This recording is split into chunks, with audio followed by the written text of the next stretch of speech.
Eccoci nuovamente in studio, stiamo parlando di modalità di costruire innovative con grande attenzione, senza dubbio all'ambiente, anche per la vivibilità degli edifici. Ci sono stati alcuni elementi che sono emersi da questi primi interventi, poi io farò le obiezioni del cittadino qualsiasi, magari anche che non ha tante conoscenze, però prima voglio un po' completare anche il vostro giro, molto chiaro quanto avete esposto voi. Scapocchin. Buonasera a tutti, salve. Io mi ricollego a quello che ha detto prima il nostro architetto, che le persone, i committenti si sentono davanti a lui e chiedono cosa vogliono. Beh, architetto, per forza ti chiedono che vogliono gli isolanti di Repac, in primis. Penso sia normale. Cioè, partiamo dall'isolante e dopo la costruiamo tutta la casa, quindi Callegaro. Allora, l'obiettivo, no, cioè, quello che penso vogliamo trasmettere tutti quanti al nostro interlocutore, che siamo un gruppo di persone che ha un'esperienza che supera i 20 anni.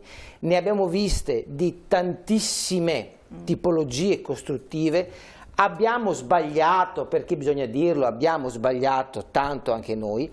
Cos'è che vorremmo trasmettere adesso, questa sera, che nella nostra esperienza vogliamo calarci nei vostri panni e dire: se oggi qualcuno di voi pensa di mettere in piedi una casa o un edificio, le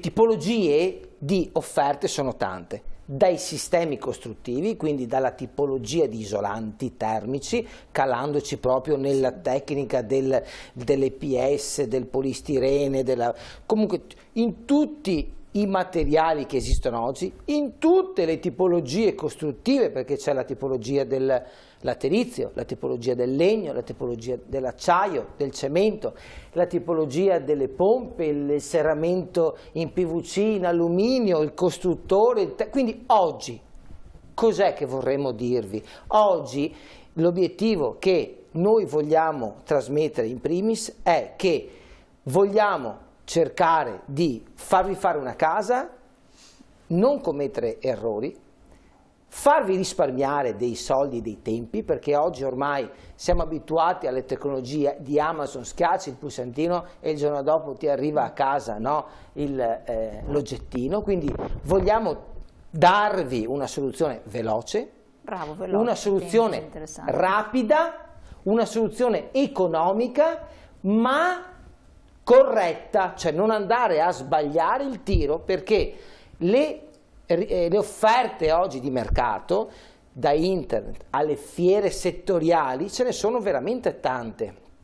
Poi noi come Repac, come azienda, siamo impegnati anche in tutta Italia a fare delle formazioni tecniche ai professionisti, agli architetti e geometri proprio e poi abbiamo aperto anche una linea proprio diretta per il progettista in azienda, dove gli diamo la consulenza, gli diamo anche un supporto di calcolo termico su come andare a scegliere il prodotto che va installato in base al nodo della casa. Quindi anche qui è molto difficile andare a trovare la soluzione economica, ma oggi il problema qual è? Quello che non troviamo manodopera qualificata, è questo il problema. Forse ci dedicheremo un capitolo. E non trovandola la strapaghiamo, perché viene strapagata una manodopera che non esiste, che non c'è, perché la gente che sa il fare ormai è veramente molto poca.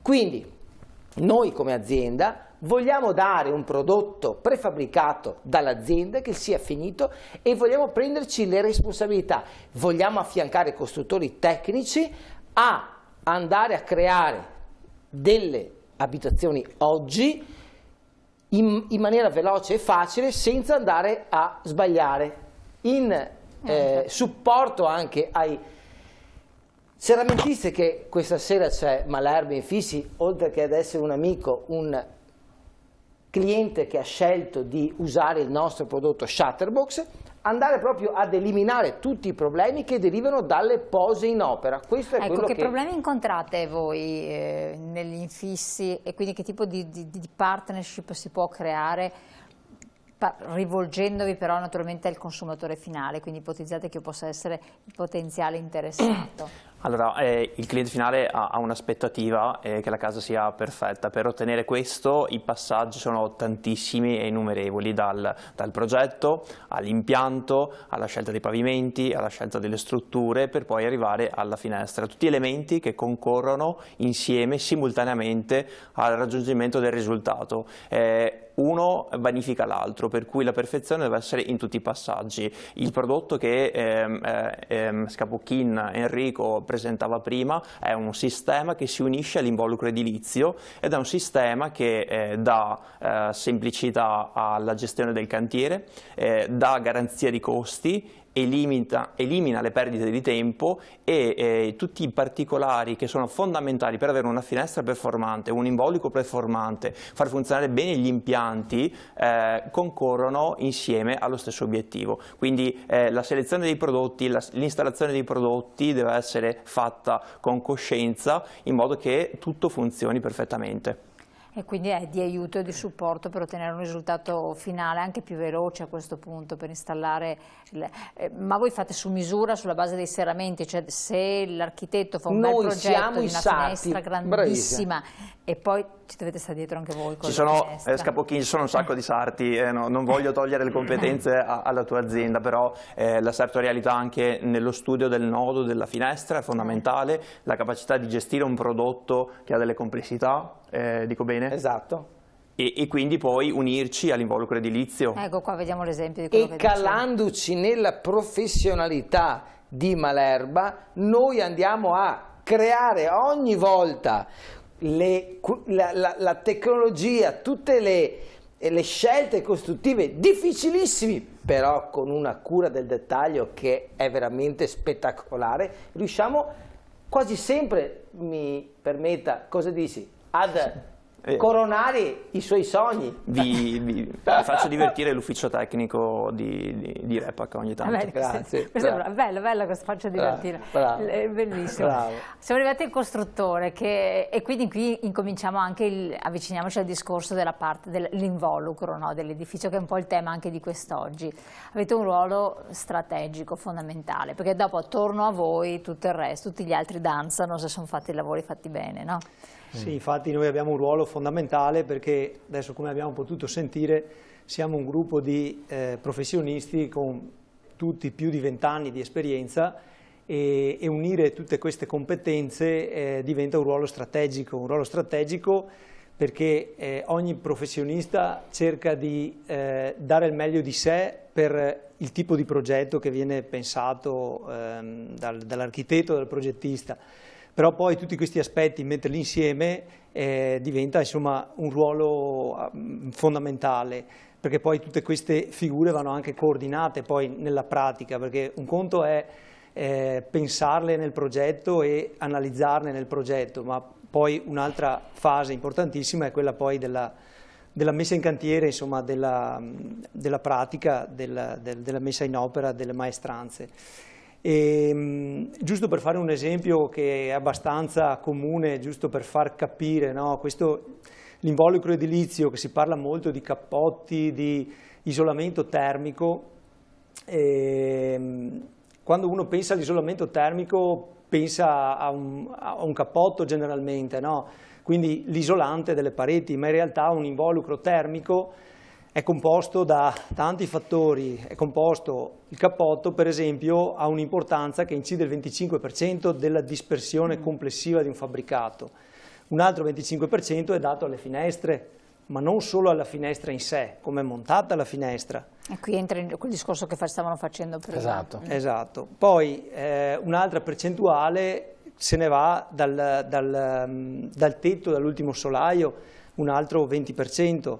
Un 5-6% se ne va anche all'isolamento controterra, quindi questo per dire cosa? No? Che è importante sì la tipologia di isolamento che si va a scegliere in un fabbricato, ma è ancora più importante, fin dalle prime fasi progettuali, essere in sintonia con il progettista e con il committente, che sono le tre figure principali, per avere ben chiaro l'obiettivo di arrivo, che è la sostanza del nostro fabbricato e il budget di spesa, perché anche questo è un elemento rilevante, fondamentale, soprattutto di questi tempi, perché appunto quando investiamo nell'involucro, che è la base principale, sono le prime scelte che si fanno, no? Dopo lo studio di fattibilità, la prima domanda che fa un committente: ma questi muri come li facciamo, no? Parlandoci così in modo pratico, no? E l'impresa edile gli dice: tu vai avanti con il tuo lavoro, che a questo ci penso io, sei d'accordo? Però vuole sapere come vengono fatti. Investiamo molto in questo involucro edilizio, in questo isolamento dei muri, ma se noi come impresa principale dobbiamo coordinare tutti questi aspetti, se investiamo nei muri, nell'isolamento di questo involucro, allora dobbiamo risparmiare dall'impianto, cioè non è che possiamo continuare a fare l'impianto come l'abbiamo sempre fatto. L'impianto, stiamo dicendo, cioè energetica. Quella poca dispersione poi che ha l'involucro, perché l'involucro, la regola di base è che deve essere altamente performante dal punto di vista della dispersione termica. Qui siamo in pianura padana, quindi le scelte costruttive che parlava Scapochin prima devono essere anche dimensionate e pensate anche nell'ambiente in cui si costruisce questa casa, perché se costruiamo in Trentino Alto Adige andremo ad utilizzare materiali che abbiano una alta resistenza termica. Se andiamo a costruire in pianura padana dobbiamo sì utilizzare materiali che abbiano un'alta resistenza termica, ma dobbiamo utilizzare anche materiali massivi, perché qui in pianura padana soprattutto abbiamo problemi più di caldo che di freddo, quindi incide molto il fattore che si chiama sfasamento. Adesso andiamo nel tecnico, non voglio troppo tecnico. Sì, non voglio dilungarmi più di tanto nella tecnica, che magari a casa fanno fatica anche a capirci, no?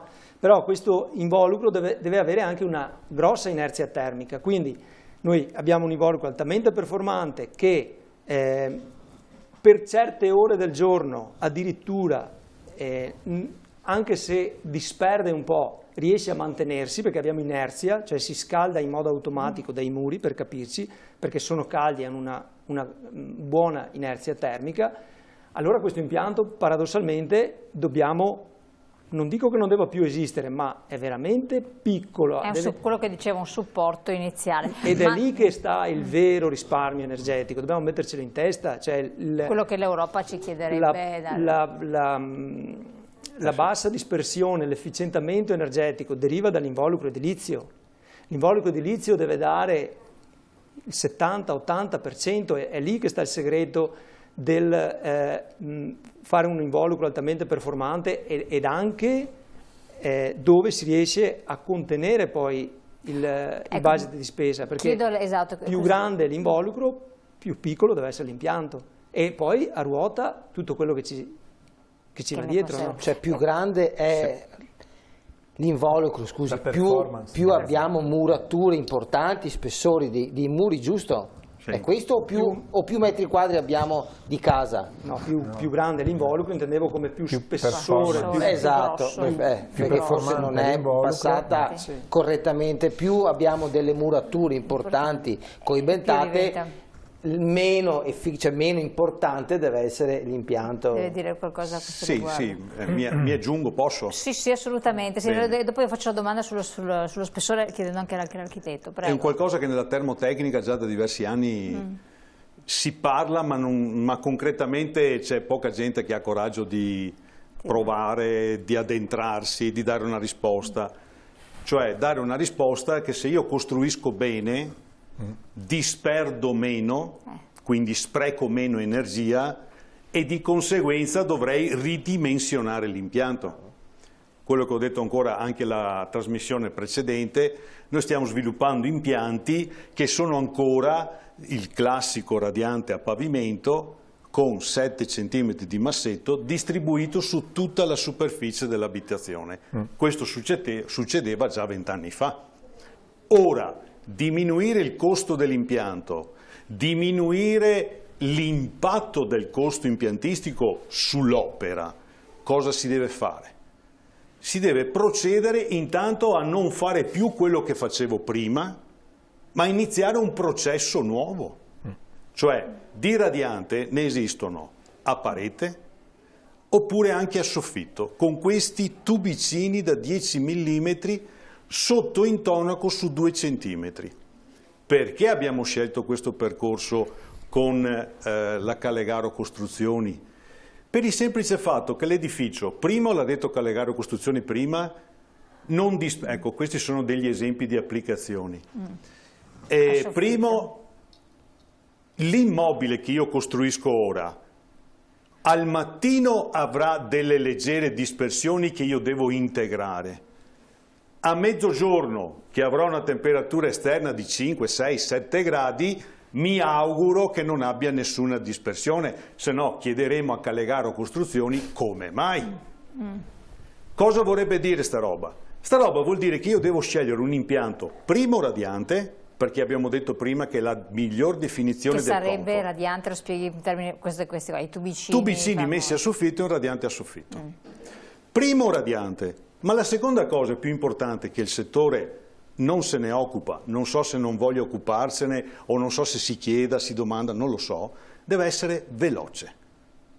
Veloce, che si chiama reattività in gergo tecnico. Cioè non aspettare tante ore, ma tre quarti d'ora. Un impianto a pavimento tradizionale che va a regime in 4 ore e ti dà un'ora ogni grado, non è veloce, è lentissimo.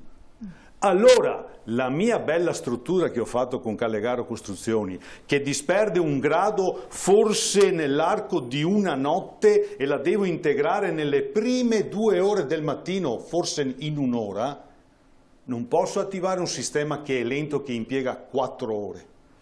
Questo dopo 20 minuti mi dà un grado. Ok, sopra la mia testa, in alto. A soffitto. Certo. A soffitto. Io a livello dei piedi cosa sento? Sente lo stesso identico comfort di un impianto a pavimento, uguale. Perché stiamo parlando, cioè la domanda sarebbe, cioè il caldo va su, o il caldo viene giù? Questa è la domanda, giusto? Il caldo va su, quindi io mi sento soffocare. Facciamo corsi di formazione continuamente, quasi 1 al mese.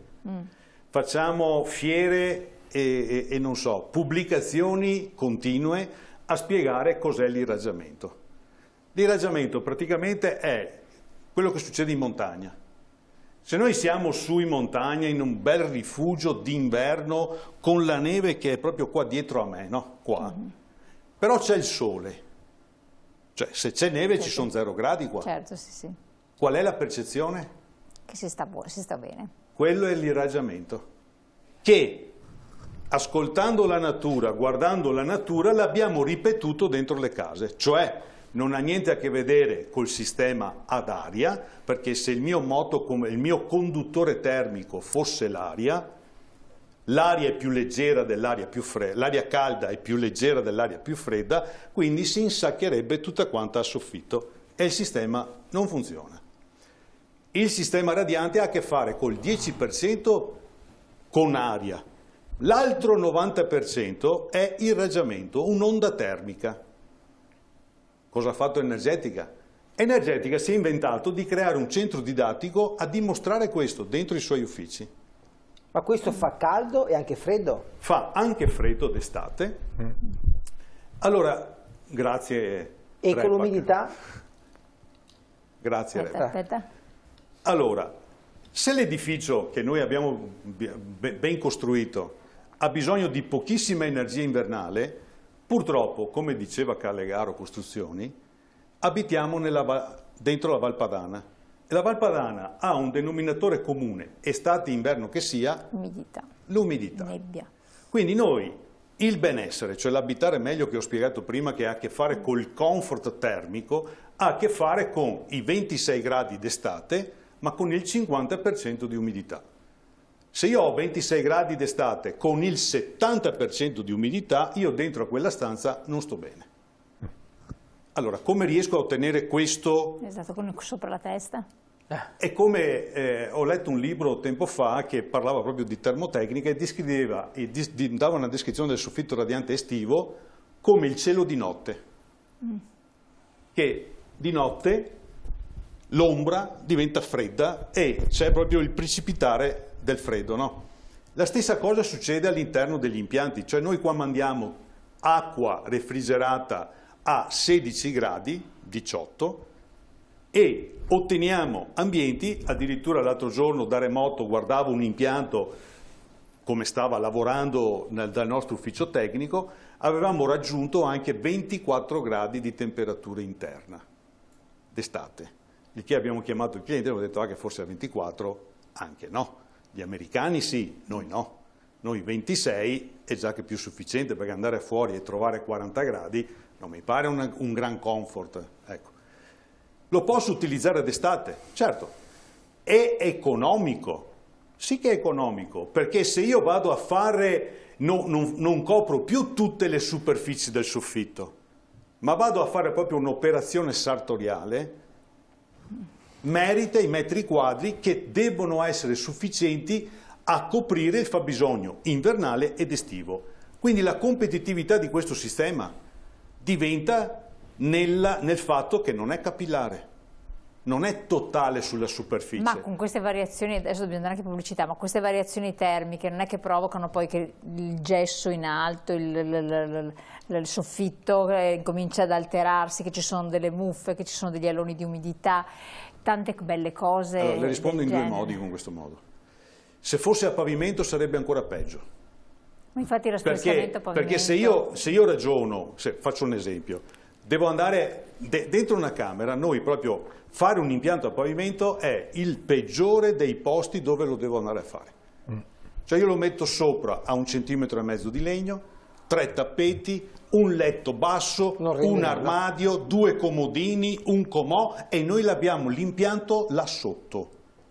Non mi sembra una grande azione termotecnica e nemmeno un'evoluzione, se posso dirlo.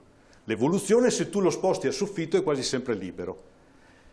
Perché questo impianto a pavimento non soffra, cosa fanno i tecnici? Abbassano le temperature di lavoro, specie in estate, e quindi l'effetto condensa è più rischioso a pavimento che a soffitto. Sì, perché a soffitto non è totalmente libero.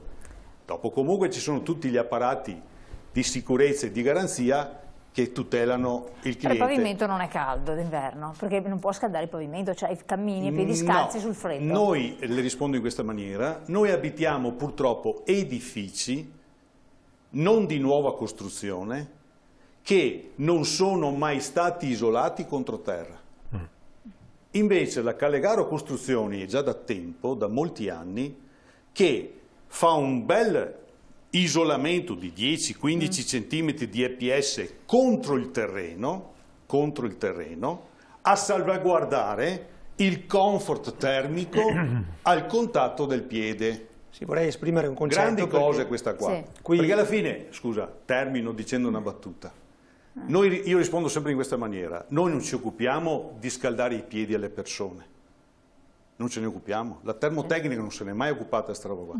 Ma ci occupiamo del valore termico dell'aria, dell'ambiente, del comfort termico, non di quello che calpesti. Però il mio comfort coincide con il piede. Certo, ci penserà la Callegaro Costruzioni che adesso le dirà per Allora, tenere a mente quello che deve dirmi, perché abbiamo la pubblicità, se no non abbiamo il tempo utile. Andiamo in pubblicità, poi vediamo che cosa raccontano i nostri piedi, ma soprattutto la Callegaro Costruzioni per tenerceli in comfort termico in generale. E soprattutto per non sentire questi sbalzi termici all'interno dell'edificio. Pubblicità.